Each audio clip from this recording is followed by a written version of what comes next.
Hello, and thank you for joining us for today's show. Today is very special because it's going to be the first show in which was originally something called the Coworkers Podcast. So you're thinking, this is not a podcast? No, this is not a podcast. So a few months ago, we had decided to do a podcast that was going to explore the intersection of work and faith and what it meant to follow Christ into the workplace. Well, that all that those plans went out the window because we all went into social isolation, we went into lockdown, and then we decided, you know what, we still want to have these conversations, but the whole nature of work has changed so drastically over these last few months. But we wanted to make sure that we still continue on this conversation because we still think it's very important for us to explore these themes together. So I'm really happy today to have uh, should I call you Reverend Doctor? Have I ever addressed you as Reverend Doctor I Tim don't think Tang you've before? ever No. addressed me as that, so I you don't can think I address ever me will. however you want. I will just call you Tim, as I That's usually do. great. So Yes, I'm that's very fine. happy to have my good friend Tim Tang on today. Tim is the Director of Intercultural Ministries at Tyndale University, also known as the Tim Center. And it is not named after you, Tim. I just want to make that clear to everybody. The center Thank you. already existed before you became the director. And Absolutely. before that, you were the English pastor at East Toronto Chinese Baptist Church for a number of years, and you still hold a consulting role at the church. So, Tim, first of all, hi, thank you for joining us today. I'm really happy that you've decided to come on. Thanks, and thanks for having me. And right on the money, you saying how, like, when we first talked about this, things were normal in terms of work, but now it's kind of like out the window. I don't know if you want to change all your questions, but yeah, it's just different for everyone, It including is. everyone. So Yeah. yeah. Well, and one of the things we were saying just before we started is just we want to acknowledge that what we're talking about today is not just paid work. So, for a lot of people, and maybe some people who are watching today, um, they may not be working right now, not out of their own choice, but because of just the reality of what's happened in our country and around the world. So any kind of work that you do, whether it's taking care of your children, whether it's, taking care of elderly parents, any kind of work, volunteer work, all of that is work, and all of that has redemptive value in God's kingdom. So we don't want to say that, if you're not working right now for income, this conversation still pertains to you. So, Tim, just to give a bit of your background, before you went into ministry, full time ministry, so we're all ministers, but before you went into a full time ministry and became a pastor, you actually studied kinesiology, which I found was kind of an interesting preparation to becoming a pastor.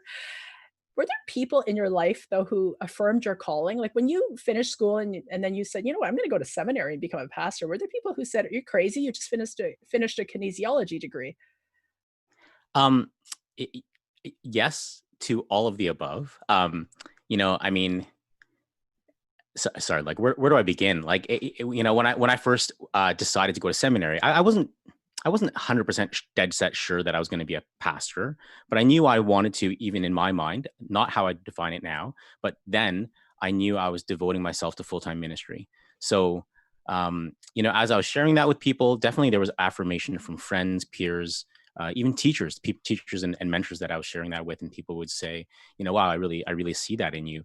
But exactly, the opposite response as I think about my own upbringing and stuff like Mm, that with my parents, like exactly the opposite response, and for them, as I've been processing and thinking about it, it's everything from like from childhood they groomed me as, what profession are you going to do, when you graduate, are you going to, and literally the questions were doctor, a lawyer, what do you think you'll do, and then leaving it open as if it was open from there. And Pastor so wasn't on that list. pastor was clearly not on Okay. that list. Okay. And even, to be honest, kinesiology, Mm, trying to tell my parents, my first generation immigrant parents, kinesiology, they're like, what in the world is that? They could barely, pronounce the word mhm, kinesiology, but they knew it had to do with healthcare. They knew it had to do about the human body, and they knew that it could lead towards something like medicine. And so there was still that open door. mm, So when I told them that I wasn't going to do that anymore, not be in healthcare anymore, there was definitely an opposite reaction. um and yeah, it's been quite a journey to process with them, that mm, journey and where I'm at, in terms of making that different decision. mm. what has changed for you about work over this past few months? Like, and it's just, I think there are dimensions of work that none of us ever really fully understood, and that we have now are understanding in lockdown in a very different way. But for you, you made a transition to become director of the Tim Center a while back. Um, and you took on what is essentially a Monday to Friday job with, I'm sure occasionally also some Sunday work as well, but really different from being a pastor, a full-time pastor. So I think you gained like 2 days of your week back, your weekend back. What changed for you? How did you view work differently once you made that transition? Yeah. So many levels. I think I could go into that. On one hand, I mean, just the timing of it from weekends to weekdays and the transitions there. I mean, for some pastors who are working and have been ministers for a long time, they actually really enjoy working on the weekends and being a little bit more free Monday to Friday. Not that they Mm, don't do anything. Reminder that yeah, your pastor doesn't for do sure. nothing from Monday to Yeah, Friday, but yeah. there's a little bit more flexibility. Like I know before, as an example, I mean, I was able to go to all my kids' events. If they needed a chaperone with the school, with the class to go somewhere, I could come in as an Mm, assist, if I didn't have a meeting that day. There was flexibility around it, which was great. And so there was a lot of things that I really enjoyed about the pastoral lifestyle and work, which needed to change. And maybe I can talk about rhythm and timing a little bit later. mm, But another big change for me too was going into a director's role with a regular job. I guess as a pastor, and maybe this is a Chinese church thing. I don't know if it is or not, but I mean, I don't think I was ever worried about having a pastor job. Like if I left my church, I knew there was 5 other churches that was looking for an English mm. pastor in a Chinese church. So I never worried about my job security. Whereas as soon as I transitioned out of it, I was kind of struck with the reality of, oh, I could literally be replaced like that. Like what makes, like, sure, my Mm, credentials may be my credentials, but I have to really prove and mm, earn my salary. Like, as the director, I'm in charge of the budgeting, the funds, the fundraising. So there's that aspect of it, the reality. But then really, like, the organization could replace me. Like, what makes you so special? Like, hopefully you think that you're special in some regard, but there was a mm, different job security mindset that I knew I was going into and changing. mm. And that was definitely a little bit of me processing that, to think, oh, this is something I really have to put a different energy into. Not that I didn't care as a pastor, but it was just a No. different Yeah. a different mindset. Mhm. Well, that's very interesting. I've never heard that expressed that way before. That's a very interesting reflection. So, how have you been working now? So, I see that you're working. What room are you in your home, like the I rest of am us? in my basement, yeah, and Yes. and yeah, work like, for me, work has doubled, tripled.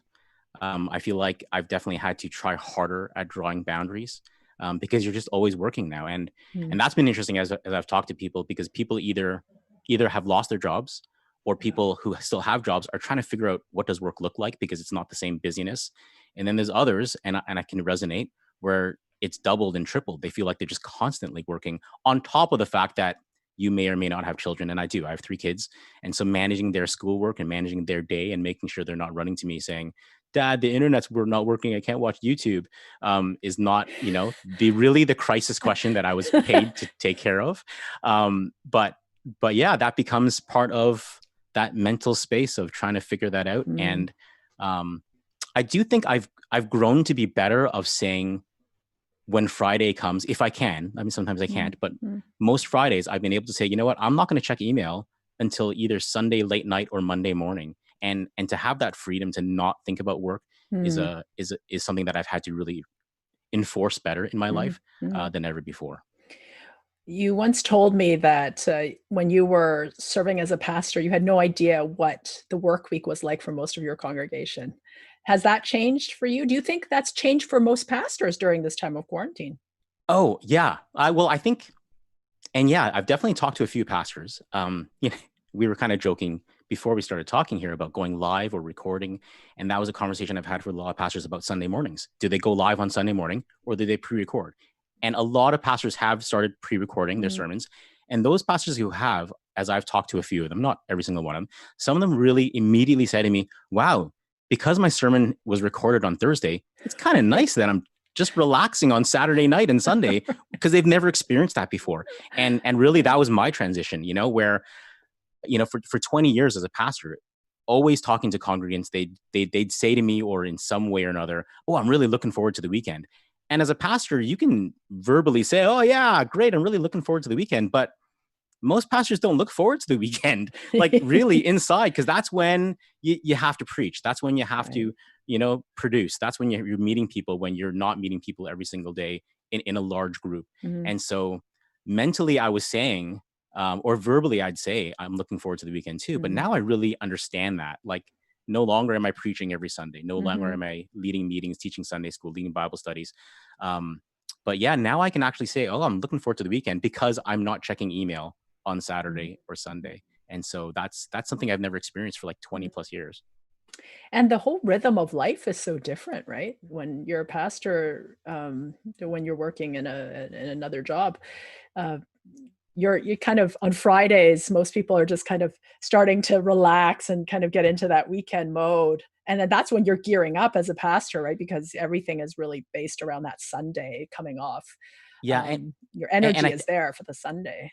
and for me, it's partially, just with the rest of your congregation, but for sure for me, it was with the family. Like the family Mhm. was, their rhythm was slowing down for the weekend, and you could see in their mood, their stress level was, going away. Whereas as a pastor in the family, my stress level was ramping up.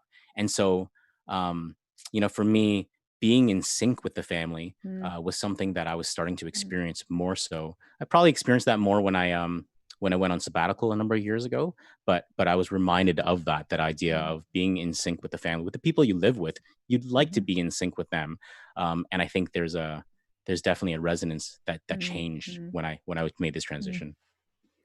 So we'll switch gears a little and we'll talk about the Good Work Conference. So last November, both at the Tim Center and CBM, we hosted a conference called the Good Work Conference, and really it was to explore the intersection of faith and work. And most of us don't realize how many hours we actually spend at work compared to how many hours we spend in church. And we tend to think that our church ministry is, kind of the church is where the ministry takes place, but actually, the workplace is the largest mission field in the world. And so I think that's something you really believe in, and that the Tim Center really believes in, and certainly at CBM, that's where we put a lot of our focus as well. Tim, do you think that the church has not recognized this well enough? Like, I noticed that we commission people to be sent as missionaries, right? So-called missionaries when they go into the field, when they go to serve overseas. We don't commission people to go serve in the workplace, right? We think of how many people, like the scope of influence that we have sitting in our congregations and the places they go into in the workplaces, all the fields. We don't commission people to go out there to be sent. Do you think that there's a gap in kind of the understanding of that in our churches? Yeah, I think not just a gap.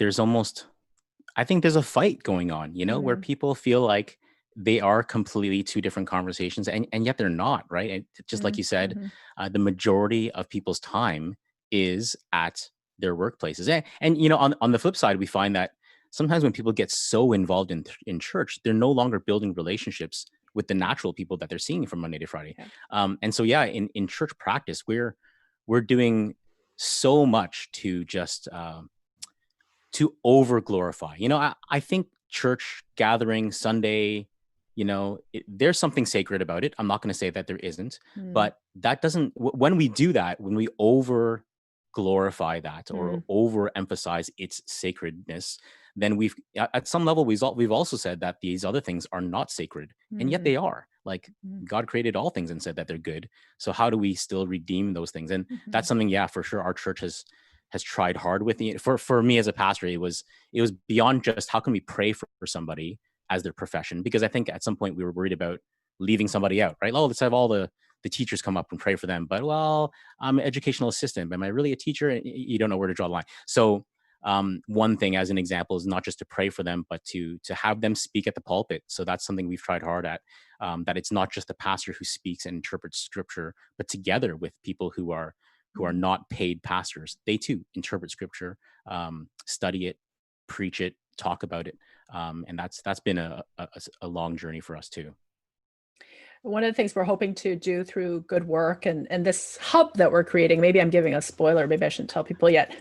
I've committed now. So now we have to do a hub. Now we have to do it. We Yeah. want to have a hub where we can have these conversations in places where people from all different fields can come and share their experiences and talk about what it actually means to have faith in the workplace. And it's not just sharing your faith necessarily, but how you do your work, right? So even how does doing our work look? How is it informed by our faith? Do we work differently when we are people of faith, right? So even the integrity we bring into the workplace, how we choose to carry out the everyday things that we do, the attitude we have, and relationship building with people, right? All of that is so interconnected into our faith.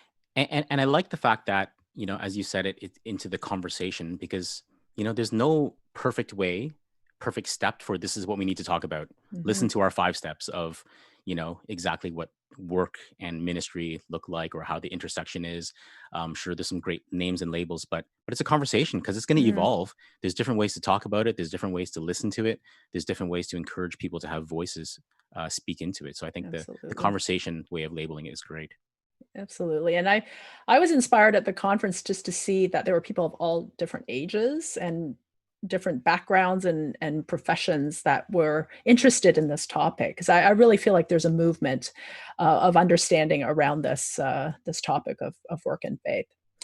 I was hoping you could tell us more about what the Tim Center is doing these days. And you do great stuff there at the Tim Center.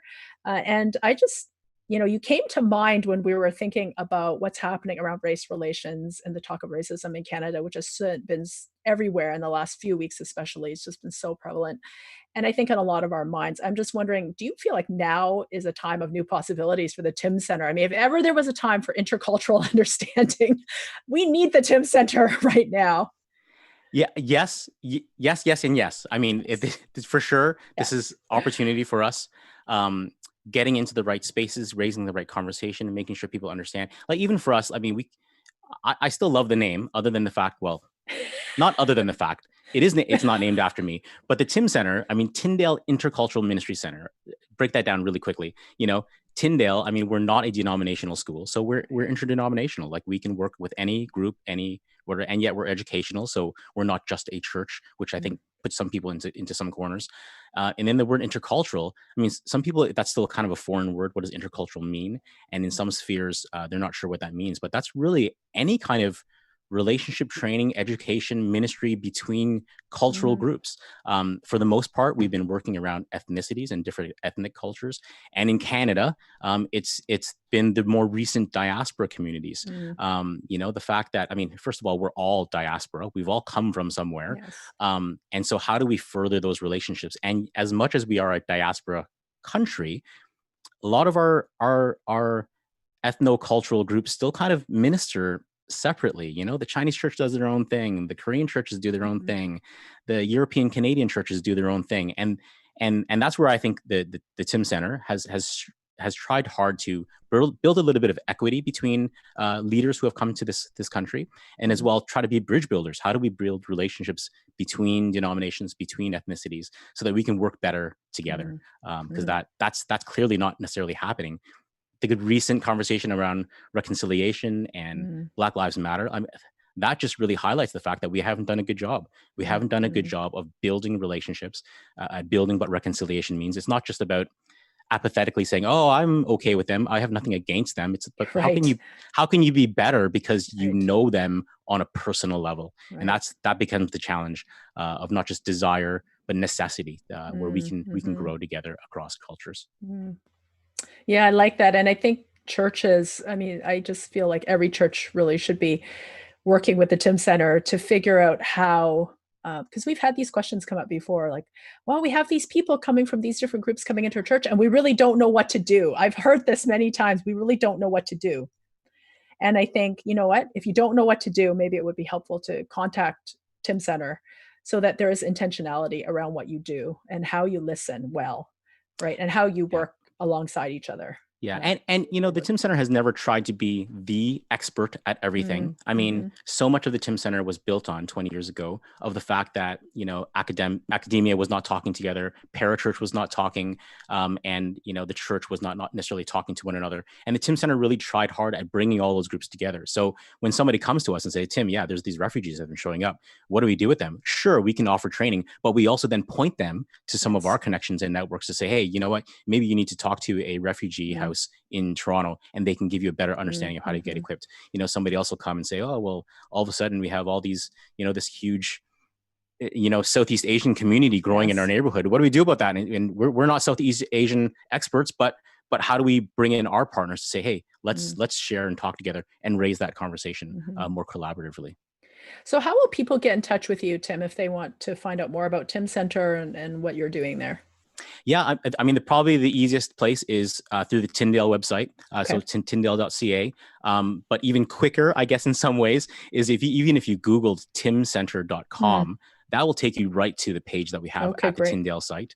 One other thing I might plug is that over the last number of years to equip the entire church, we've been trying to put together some other resources, and one place called You Reach Canada, or You Reach. So you are and then REACH. You Okay. Reach Yeah.